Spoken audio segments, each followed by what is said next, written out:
Hi welcome to my channel. இன்றைக்கி நம்ம கொத்தவரங்காய் உசிலி எப்படி பண்ணலான்னு பார்க்கலாம்.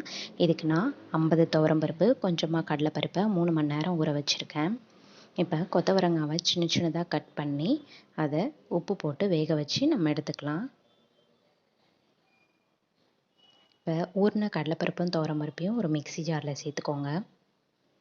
அது கூட ஒரு காஞ்ச மிளகாய், 1 ஸ்பூன் சீரகம் சேர்த்து நல்லா அரைச்சிட்டு வந்துடுங்க. தண்ணி ஊற்றாமல் அரைங்க. இப்போ அரைச்சிட்டு வந்தாச்சு. இதை நம்ம ஒரு இட்லி பாத்திரத்தில் வேக வச்சு எடுத்துக்க போகிறோம்.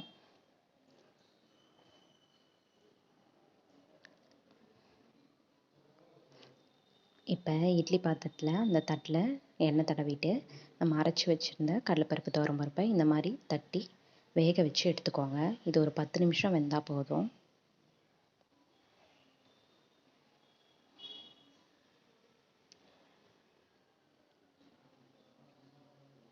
இப்போ நம்ம கொத்தவரங்காய் வெந்துடுச்சு.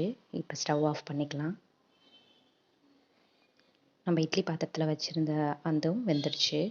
இப்போ நம்ம அதை ஒரு மிக்ஸி ஜாரில் புட்டு போட்டுக்கலாம். இப்போ நம்ம தண்ணியெல்லாம் எதுவும் சேர்க்காம இதை அப்படியே அரைச்சி எடுத்துகிட்டு வர போகிறோம். இப்போ அரைச்சி எடுத்துகிட்டு வந்துடலாம். இப்போ ஒரு ஸ்டவ்வை பற்ற வச்சுக்கோங்க. ஒரு வானல் வச்சு 3 ஸ்பூன் எண்ணெய் விட்டுக்கோங்க.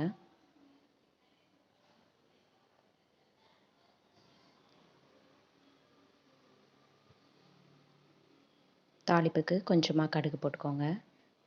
கடுகு பொரிஞ்சதுக்கப்புறமா கருவேப்பிலை போட்டுக்கோங்க.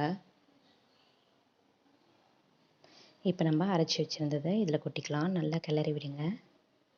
இந்த பச்சை வாசனை போகிற வரைக்கும் நல்லா வதக்கிக்கோங்க. கொஞ்சமாக பெருங்காயத்தூள் போட்டுக்கோங்க. கொஞ்சம் உப்பு போட்டுக்கோங்க. இப்போ நல்லா கிளறி விடுங்க.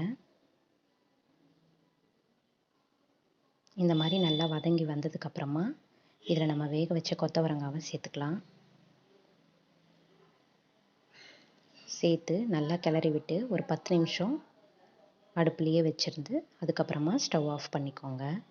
நல்லா கிளறி விடுங்க. இப்போ 10 நிமிஷம் கழித்து நான் ஸ்டவ் ஆஃப் பண்ணிக்கிறேன். அவ்வளோதான், நம்ம கொத்தவரங்காய் உசிலி ரெடி ஆயிடுச்சு. இது போன்ற வீடியோவுக்கு என்னோடய சேனலை சப்ஸ்கிரைப் பண்ணிக்கோங்க.